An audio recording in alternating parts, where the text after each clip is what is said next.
Yeah, so thanks for being here today. It was a difficult couple of days, difficult decision. Um, Coach Brown's a tremendous, tremendous colleague in many, many ways, everything that you would want from a leader.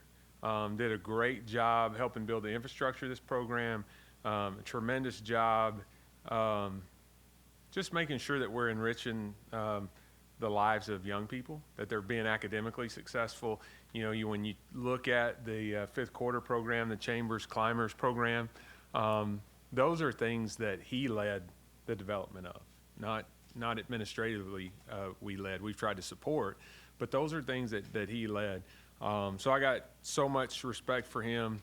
The class integrity he showed. If I was to script out how you'd want a couple of hard days to go, I couldn't have scripted him to be any better in any class here than he's been. So I've got a chance to talk to him several times. I missed a St. Francis basketball game last night because I was busy, but I think he was there. My wife sat near he and Brooke and had a chance to visit with them. So just want to say on behalf of everybody here that thank you to him, and we're very appreciative. And then I want to thank Chad Scott. Those of you who've had a chance to be around Coach Scott, he has an infectious enthusiasm about him, and so I think he's particularly suited for this role when you got young people that are going, have a tough thing that happens to them, and then they have to rebound and get ready for a bowl game, and so he very quickly has rallied those guys, and the staff's been tremendous. So just from what the last couple of days looked like, got back Saturday, spent some time kind of thinking, getting some rest, met with Coach on Sunday a little after lunch, and we started to kind of walk through where we were and how we were going to move forward. He let the team know and his staff know that afternoon. Obviously, the announcement went out. And then yesterday, spent the day, I met with the team, I met with the staff, met individually with some folks, called some of our recruits that had committed, and everybody here has done a great job just moving us forward. So very thankful for that. After today, I'll send all of you guys' calls to block or to voicemail, lock in on trying to get this search done. So we've been doing some work on it. Right now, that net that we've cast is really wide. So the next 24 hours will be narrowing that down, starting to have some conversations. Initially, those will be Zoom type conversations. And then over the course of the next few days, really getting that down to a handful that we would want to see in person. So that's kind of where we're at. You guys know I won't establish a timeline because then people start getting really they freak out when you're not on that timeline. And, there's a lot of things that affect the timeline. We have potential candidates that will be coaching in championship games, that kind of stuff. And so their availability, they have an obligation to the team that they're with to make sure that they're doing their job there. So those things, just like you did with basketball, we had candidates that were in the NCAA tournament. And so you have to be respectful of them. From a profile standpoint, pretty open. You all know, you followed our searches before, do a pretty good job uncovering who we talked to when you do the postmortem. I think we're not limited to only head coaches or only coordinators. We want a proven leader, somebody who can understand and embrace West Virginia, somebody that understands roster construction in this modern and changing world of college athletics. From a revenue share perspective, we do expect to be at or near the full participation in rev share. So once we determine that football number, there's a substantial amount of rev share, and that's a big part of the job now. It wasn't a few years ago, but understanding how to use what is in essence kind of a salary cap is a really important part of what you want. But then it is important that we have a leader and not just a coach, somebody who's going to make sure academics and life enrichment is still important. Those are things that Coach Brown did an unbelievable job doing, and we want to continue. Someone with integrity, I feel like that's a non-negotiable. And so with that, I'll stop my opening remarks and answer any questions you have. Great.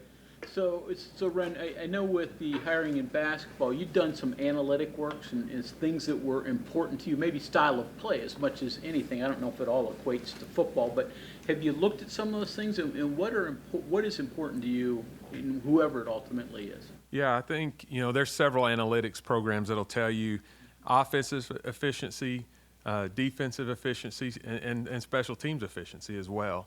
And so I think when you're looking at head coaches, you want to look at, where their teams are now in all three of those categories, where they've been. So if they've lost coordinators, have they been able to backfill and replace them with equally capable and talented people? Maybe even go back into when they were a coordinator, if they were a coordinator, and what they've done. When you're looking at people who are coordinators now, kind of the same thing. Like if they've been at multiple stops, has there been a clear progression each step of the way? Obviously, that interview process is a little different for them because maybe they've been focused on one side of the ball. So you're going to want to know philosophically what they envision and maybe even get into potential candidates they may have. But yeah, I think for me, data and analytics are very important. They're not the only thing that's important, but I do think it's a way to make sure you're not getting into making decisions just based off emotions. Feel is a part of this process, but so is the data. Yeah, Wren, when did you make the decision on Neal? Saturday night into Sunday. I know that there are people that say, well, you had to know before then, or you had to. No, I think it's important that you keep your mind open and let every data point arrive. And so for me, I'm not somebody who's built to walk into a locker room with people and be fake or phony and know that I've arrived at a conclusion and not giving them a chance to get every data point in. So you're evaluating every day, but you're considering all of those data points. So really, it was when I got back and had some time overnight Saturday and into Sunday to really look holistically at where we were at with our program and what I thought put us in the best position moving forward. To kind of follow up on Cody's question, because there's been speculation all year, but did the impact of the result on Saturday's game in Lubbock play into that at all, even though you're evaluating things after that point? I think the impact of every game, if you're going to consider every data point, then they all matter. And it's about each data point and how they fit together and how you feel like your position moving forward to move the program into the most successful place possible. And the way that college athletics is now, your path to success and is to get into the CFP, and your path to do that is to compete within your league. And so I think all of those league games matter for that reason. Wren, when you were hiring the basketball coach, you said head coaching experience obviously was important. How important is it this time around, and also how much is Power 5, Power 4 experience? I do value head coaching experience. So every person who sits in these chairs has their own path, and that's led into the way that you see things, right? If we all looked at an issue or problem, your history and your personal experiences affects the way that you view something. So I was a head coach for a short period of time in basketball, and I know the transition that I had to make when I was in that chair, and I know how much I grew in that year and the things I was ready for and the things that I wasn't. I think what's different in football is when you have somebody who's been a coordinator, they really kind of are the head coach for their side of the ball. And so I think it's really important to dig in on whatever side that they weren't involved in. What's their plan? What's their knowledge? What's their experience? How do they envision it fitting together? But I think head coaching experience, if there's a tie, that's important. But in football, I probably view it a little differently than basketball because there are ways that you kind of get that same experience. Mr. Baker, two questions. Number one, was there ever any discussion or thought of letting him coach the bowl game, or maybe that wouldn't have been fair to him, or just something along those lines? Yeah, it didn't come up. I think I would have been open to it, but it just once you're at the end like this, it probably is more emotionally draining on everybody to do that than not do that. And I did ask him for his opinion on interim leadership, and he thought Coach Scott would be great. And then we kind of have Mike Joseph. So we told Coach Scott, focus on the football stuff. We want to simplify this. Mike Joseph, who's been here a long time, very highly regarded and respected. We've got him kind of on the non-football stuff. So not only I got text from him as I was walking in, he letting me know who was here today for weights and how things are going academically and those kind of things. And so we've asked Mike to kind of, have that holistic view, and Coach Scott to focus on the football view. Sort of unrelated, ever since you kind of brought out the spreadsheets when Coach DeVries was, I'm kind of fascinated with the spreadsheets, to be honest with you. My staff's not near as fascinated with it. They get tired of looking at it. I guess what my question is you can obviously learn a lot on those spreadsheets. I mean, obviously. There's probably some intangibles that you can't find on a spreadsheet. How do you handle that kind of? Yeah. Being in this for 20 years now, know a lot of people, know a lot of coaches, know a lot of administrators. So generally, I can get to somebody who's worked with somebody or knows them, get different viewpoints. And as we narrow this down right now, right, like without giving an exact number, there's a large number that's in consideration. So talking to 3 or 4 people about each of those would be counterproductive to getting this across the finish line as quickly as we can. But once we narrow that down some, I'll want to talk to people that's worked for this candidate, people who the candidates worked for, people who's coached against them, people, just all those different viewpoints. I think with Coach DeVries, I even found somebody I knew that had played for him, and so those are all, viewpoints that you want. It's a big decision. It's important for the university, and here it's important, I think, for the health and well-being financially and morale-wise and other of the state. And so I recognize the magnitude of it, and so you want to make sure that you did not leave a stone unturned when you get to that point. Out of curiosity, how many phone calls will you make over this process? Oh, man, a lot.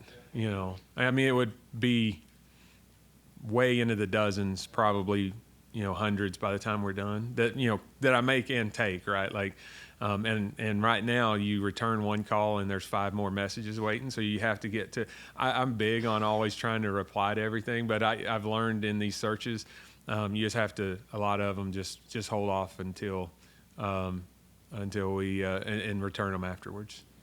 Let's go with John. Other job openings, I guess, Power Conference, the signing day, the transfer portal window.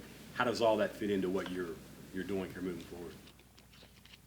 Yeah, it's fascinating, right? And it was a big concern of mine going into this. We had signing day on Wednesday. Portal opens, I believe, on the 9th. You got a bowl game, and we're hoping we can play in an earlier bowl game because I think our kids are pretty excited to stay together and play in a bowl game. But obviously, if it's a late game, that portal becomes a bigger factor. It's open for 20 days or so. Now, once you're in. But if you can play a game before that thing closes, you got a better chance to have better participation at the bowl game.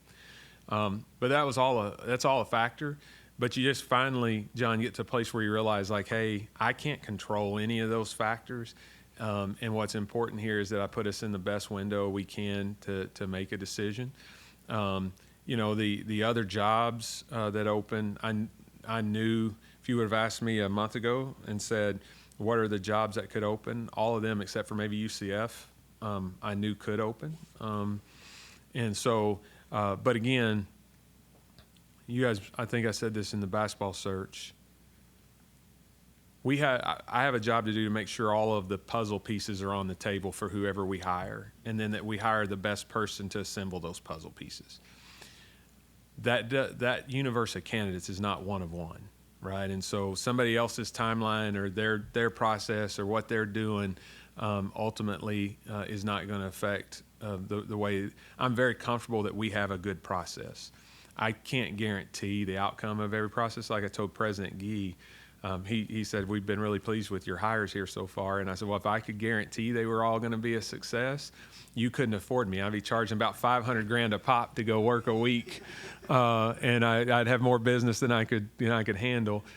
So they're all their own journey, but I think we have developed a process that I feel really good about where it leads us to, and so we're going to stick with our process. We have quite a few people on the list. I'll call on you in order that they come in. Kevin Kinder.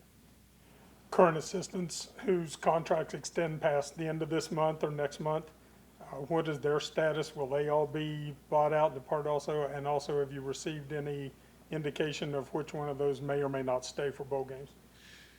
So far, what I told everybody is that, one, we're going to treat people the way we'd want to be treated, with class, and we're not going to just throw anybody out all of a sudden. There's different kinds of contracts and different links on those contracts, and so we want to make it as my ask of our staff was, do what's right for our program and our kids, as long as you're an employee here, and I'll do what's right by you. And I was very honest about that, and they've all been very, very honest about that. I mean, I think we're going to have a good signing day tomorrow, and that took a bunch of people reaching out to kids and their families, assuring them that this program's in a good place and that, that we're all working together. In terms of beyond the bowl game, and then, like, we have some really talented people here. They may be getting chances to interview or take jobs, and I just ask them, as long as you're employed by us, you come in and do the best job by WVU and our kids every day and keep us updated on other opportunities. I get it. But then we got a lot of really good quality people. I don't know the exact number, but we've probably got 50, 60 people, in this building. And so when a new coach is identified, if they want to keep a lot of those people, I think that's great. Some of them, they don't report up through football, like our sports medicine people, right? Like for reasons of protecting health and safety of student athletes, those positions aren't beholden to who your coach is. And so, some of those people doesn't affect as directly. But that's kind of the way that we've handled it with our staff. And right now, everybody else that's in the program is here, still employed and still doing their job. If you walk through the halls today, you'd see them all doing their job. The position coaches were at weights this morning, encouraging the kids. Everybody's here and doing right by WVU. The assistants that have contracts that stretch a year or further right now will be terminated right now. You're going to let this process play out first. That's right. That's right. Michael Sessom. Based off the conversations you've had, after a few seasons without national contention, how attractive is this job going into next year? Well, I think it's an attractive job, one, because of the fans. You saw this year, and everybody made a big deal after about the attendance at the last game. They need to go back and look at that game historically, especially when there's a weather issue. I mean, I was here at the Cincinnati game last year, first time we played Cincinnati in a long time. It was a 9-win season. Crowd wasn't a whole lot different than this one. The students are gone, the dorms are closed. But other than that 1 week, when we open the gates, people are coming, and there's not very many programs in the country that can say that. And so people know the passion of our fans, and that's really important. It was important when I came here. You want to be somewhere where it matters to people. Then I think when you look at the Big 12, everybody knows it's wide open, and being a geographic outlier has some disadvantages. Travel is an issue and stuff, but it also has some advantages, right? You're not stuck recruiting the same kids as those. Your recruiting footprint's different. You have a little different something to sell. And so what I've heard from people is they know this is a history-rich program. They know that the Big 12 is wide open, as evidenced by this year. And you look at Arizona State, where they were last year and where they are this year. And they know that the fan support here is great and that it means a lot to people. And so I think those are really good selling points. Are there challenges to this job? Yeah, there's challenges to every job. But I think most coaches understand that every job has its challenges, right? I mean, but that there's enough here to be highly successful. Gary. Hi, Wren. Two-part question. Really looking at the like the 30-day window. I know you're saying you don't want to put out a timeline, but to yourself, with that 30-day window, how much does that kind of force you to condense the hiring timeline so you can get a new guy in who can go to the signees, can go to the guys before the portals close, before the transfer opportunities close, to kind of re-recruit them so that, you know, that guy has the time to kind of fortify a roster. And then on top of that, with that and with revenue sharing, all this stuff, how much do all these new factors complicate a hiring process in ways that, you know, when you've had to do this before in previous seasons, they just weren't there? Yeah, so first part of that, I always use the old, I think it was a John Wooden quote originally, and maybe it was in Hoosiers later, but be quick, but don't hurry. I understand that the quicker that we can get this search done, the better position we put the new staff in. However, you can't misfire and get it wrong because you were rushing. And so we're going to take the time that it takes.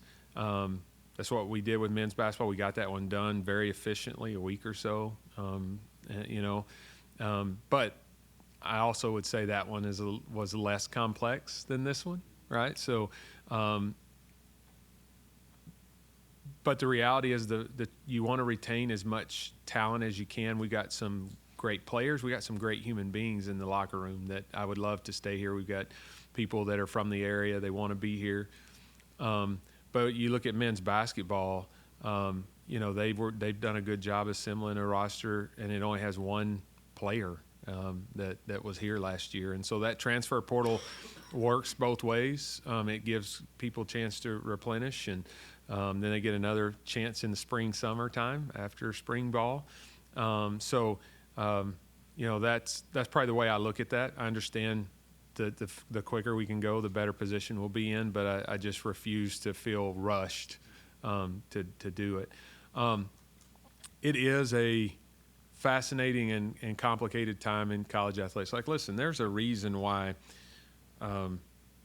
Jay Wright, Tony Bennett, Mike Krzyzewski, even Bob Stoops a handful of years, like people, as this has changed, it's different. Right, Coach Saban. When he was here, he and I talked about it. I don't think he was ready to be done coaching, but he wasn't ready to face everything that was going to change in the new world. And so I think those do complicate the search. And from my perspective, you can't just get somebody that only knows schematics in football anymore. Like, understanding capology is important. Like, that's a big part of this job, and having a plan for how you're going to staff those talent evaluators, how you're going to staff the economic folks, you know, that are helping you make decisions on how much to spend on a position group and how much to spend on a player in that position group, because of all of those numbers are connected. You know, that's not something that I'm an expert in. All of it will roll up to me, because you're going to have each sport will kind of have a number, but then you have that $20.5 million cap. So you're having to make sure that everybody's numbers are rolling up correctly to ensure that the cap's not over. Yeah, it complicates it, but you know, that exists for everybody at every school, and so it's something to work through. Bob Hertzel, you brought up, The legendary Bob Hertzel. Yes, very legendary in his own mind. You brought up the fan base situation and you know, how it affects positively. Did it have any effect, however, the apathy that seemed to come up, the social media, the badge on the head, the billboards, did that have any effect on your decision to end this early? No. Listen, I love fans. I want to be careful how I answer this. And I have loved and felt endeared to the people here, very similar to where I grew up in Oklahoma. My family loves it here. But, I mean, you know, fans are not necessarily rational, reasonable people, right? So, and that's what makes them, you know, that's what makes sports unbelievable. Like, you can work an 8 to 5 Monday through Friday job, even if you're a preacher, and you can come and act a fool and at games tell the referees how terrible they are and that they're blind, and, you know, all of that stuff. And so I listen, I want the fans to be happy after every game, but you can't run an athletic department by fan sentiment on any particular day. After a big game, you'd get everybody to raise an extension. After a bad loss, you'd fire everybody. You'd be so far into the red financially that I do a good job of blocking that stuff out. I have a quote on my wall at home that says both praise and criticism are poison pills. And so when times are good, I try not to overreact. I mean, there are times when times are good that I get emails saying, back the Brinks truck up, don't ever lose this coach, whatever you have to do, and then you lose and same person wants you to fire the same coach. And so those things you have to set that aside. I think as an AD, you let fans be fans. And then you try to make sure that you're making decisions based on data, facts, a thorough thought process, and stay away from the emotion of it. And what was the most frustrating thing about this season? I mean, because you came in, with the football team with very high hopes, and it went astray. Yeah, I think Coach Brown and I would both say it was just every time we felt like there was a chance to get some momentum, we just couldn't, we couldn't get there. So, we didn't play as well as we thought we could and should in that opener against Penn State. Now, Penn State's very talented, right? And they're going to be in the playoffs. They might win a national championship. Who knows? But I think we didn't play as well as we would like. That Pitt loss, certainly that hurt. And then when you have opportunities to get it back, a couple big opportunities here at home, weren't able to seize those. And so I think really, those were hard because when you had chances to kind of get yourself back to some momentum and get back in the race for the conference championship, you couldn't. And that was something that, put everything else aside, staying in the race for the conference championship. And, after every loss, there's people that want to know, like, are you going to do something in the middle of the season so that we can clear this up for all future discussion? Unless there's something illegal, immoral, or unethical happening, I will never do anything during the season. It doesn't do anything positive for your program. All it does is negative. And so for anybody that might want to ask me that in the future, I'll just answer it for a permanent reason. That you will never see me do that. I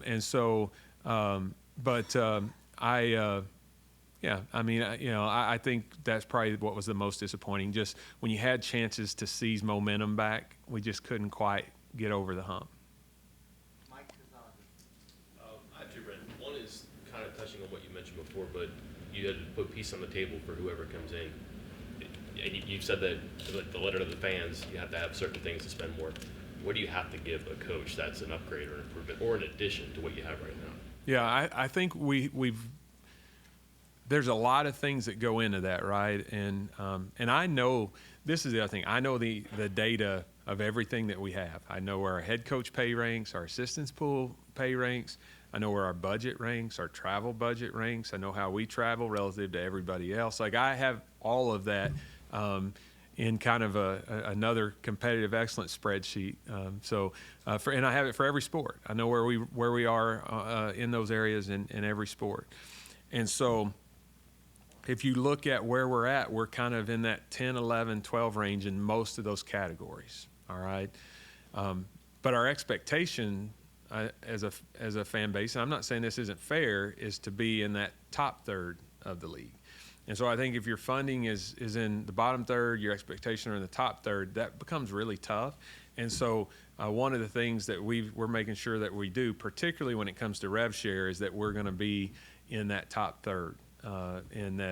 Because all of those things are important, but rev share has moved to the top of the list by far in terms of most importance if you want to consistently be competitive and to be able to retain those rosters. And so, when we transitioned out of the Big East into the Big 12, the Big 12 historically had all those Texas institutions in it, and historically those Texas institutions have money and they fund things really well. So what happens is everybody that was in that league then is fighting from a resource perspective to keep up with those Texas schools who we know, if you've ever been to Texas and been in Buc-ee's, you know the mentality of Texans. And so I think for us, we've been playing catch up that whole time, right? But unfortunately, they're not sitting there waiting on us to catch up. Everybody else is growing. So those of you that travel to some other venues, like I keep talking about how we have to build more suites and club seats. We have the lowest number of premium seats in the Big 12. And those premium seats, it isn't just so you have something shiny and new. There's big dollars that come in with those. And so I think after the first of the year, you'll see us roll out definitively some renovation plans and start to raise money very seriously trying to fix that. But in the interim, one of the things we have to make sure we're doing is the rev share piece. And we have a really good plan to be full participants in the rev share, which will give us the best chance to compete that we've had probably in quite some time. And then all the nuances to the sport and the business now, you would like to have someone who's familiar with that. I'm not sure disqualify is the word, but push you away from an FCS coach or a group of 5 guy who's just hasn't had to deal with that, but it's inevitable at this level today. It wouldn't push me away, but I think the interview is a little different for them. They have to go in much more detail for their plan. So before I had ever been an AD, for instance, I had this pretty attractive full-color book that had all of these things philosophically that I would do if I was an AD and how I would set things up.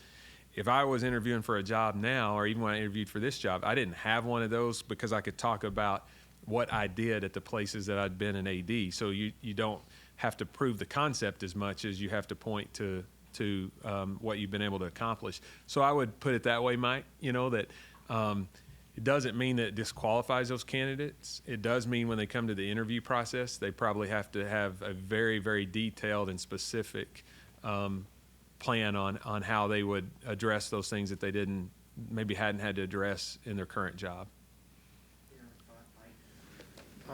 The one unique thing about you and your recent coaching hires comparison to past ADs at the program is you yourself came in without a tie to West Virginia or without a WVU tie. Your coaches that you've hired haven't had that, and they've been successful so far, but that's just a factual situation. What is your opinion on the necessity for some fans to have a coach that does have a West Virginia or a WVU tie, because those names, everyone knows, are always immediately thrown out when jobs are open, and if a coach does not have a tie, does that, like you're saying, require them to do something else in terms of their sales pitch and why they'd be right for the job? Where do you stand, and how would you speak to the people that say, I hear that person's resume who's in rumors and reports, but I want a West Virginia WVU tie at this job? Yeah, I think my job is to find the best candidate for the job. If the best candidate has WVU ties, great. If they've lived or worked or been in West Virginia, great. If they're not the best candidate, that's still the wrong decision. And so I think for me, you take all that in. I've said this before. I think what's really important here is that you hire somebody that has a desire and a heart to come in and really embrace West Virginia, because it is important to people here. Like anytime I have a free weekend, both bye weekends in football, I traveled the state, went to different places. I think it's just important that I get to everywhere. I want to make sure that I get in every county, and when I ask somebody where they're from, anytime I meet somebody, I ask them where they're from and ask them about it. I just think it's important that people understand this is the state's pro team. This program, this university mean a lot to the state. And if you're going to have one of the most prominent positions at this institution, you're going to have one of the most prominent positions in the state, and you have to really embrace that everybody in this state wants you to know a little bit about where they live and how important it is to them. And so I think that's really important. The other thing I've talked about before You have to find people, and there are great coaches who aren't capable of this, who are comfortable living in a fishbowl. Like if you're the football coach at West Virginia University, you are the most recognizable person in this state. So just think about that. You're never going to stop and get gas. You're never going to walk into a convenience store.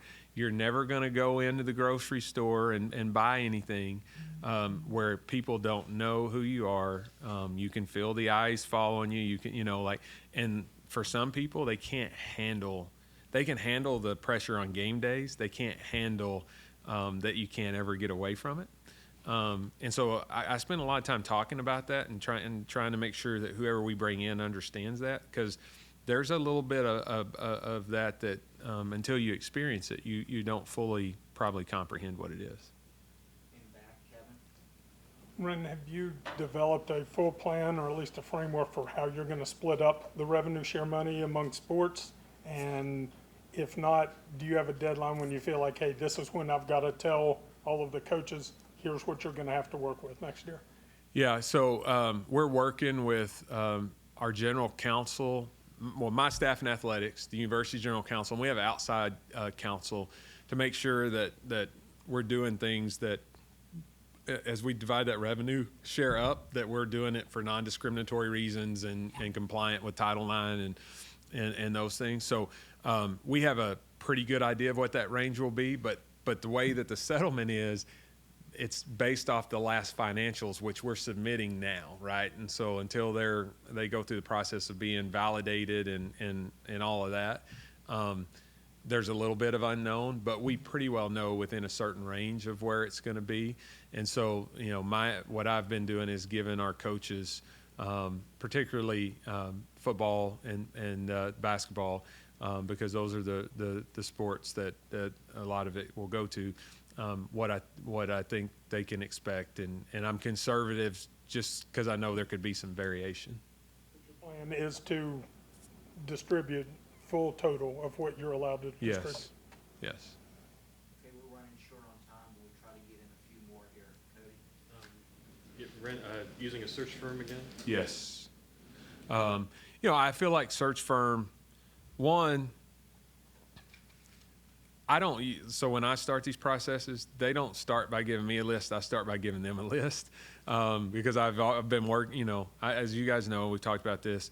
I do a list every year, whether I need it or not. I just think it's good to be prepared for it. I think it's a healthy exercise. If you're having a great year, you're always worried about retaining your coach. If you're having a year that's not great, you're thinking about what if we have to make a move or something changes here. And so, early on in my career, I had a coach at 50 years old that passed away over the summer mowing his yard, like suddenly, right? And so, you don't know when those things will happen, and you want to always be prepared.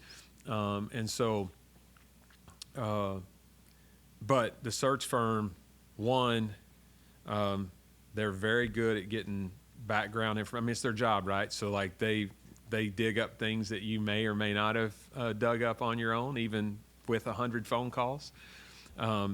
Two, they always are working a step ahead of you. So when you're talking to this group of candidates, and you'd be amazed, sometimes you think you have 5 candidates, you don't know how you're going to choose one, and you look up and you're down to 2 and you don't love either of them, and now you're having to go back and bring in more into the process. So they're always working a step or 2 ahead of you, thinking about those things.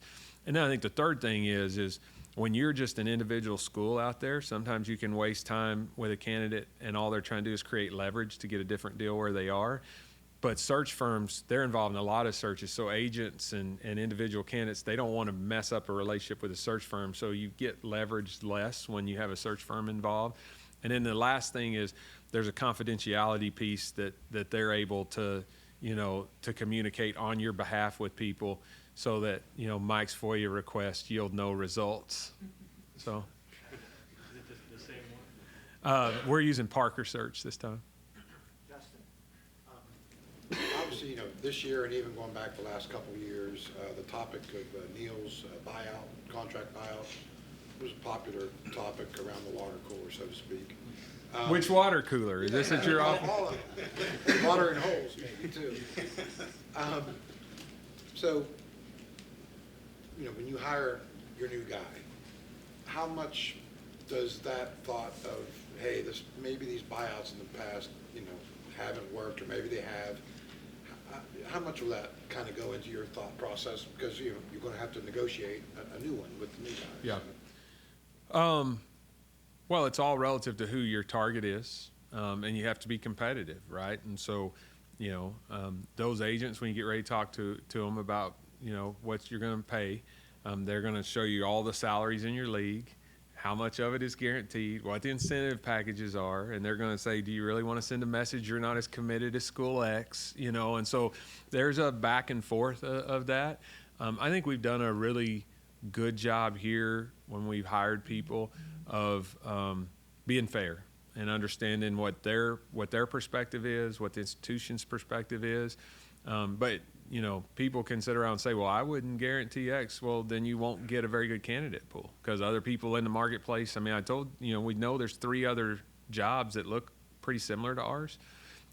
So if you want to wait until they're done and take what's left, I guess you could have that strategy. But I think, you want but the other thing it does is if you bring somebody in, they have a lot of success, it puts you so far behind in the next deal, right? And then they remember that, and so it's just a little bit of trust, a little bit of trying to do the right thing, a little bit of where, what the market is dictating. I know that people feel different ways about the extension we gave Neal. I thought it was a very fair deal. He won 9 games. We had a good year. We had a lot of young people coming back. It didn't change the total amount owed to him very much, and it distributed it differently. Because we went from 100% guarantee to 75%, it reduced this year's commitment by $1 million. And what people don't understand, it's not the big number that you're that worried about. It's how you're paying that out. And so, his is going out over 4 fiscal years because we changed fiscal years in July. So, you spread that out a little bit, and there was some methodology to that. Cash today is worth more than cash 4 years from now, right? And so by pushing that out some, I thought where we arrived last year was very fair to all parties involved, and I defend that decision.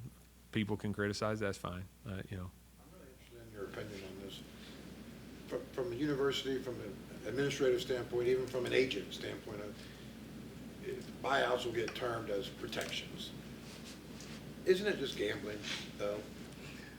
In reality, a school's betting, oh, this is going to be a great coach, we'll never have to pay that money. Well, there are no surefire things in athletics, right? Look at Florida State's season last year and this year.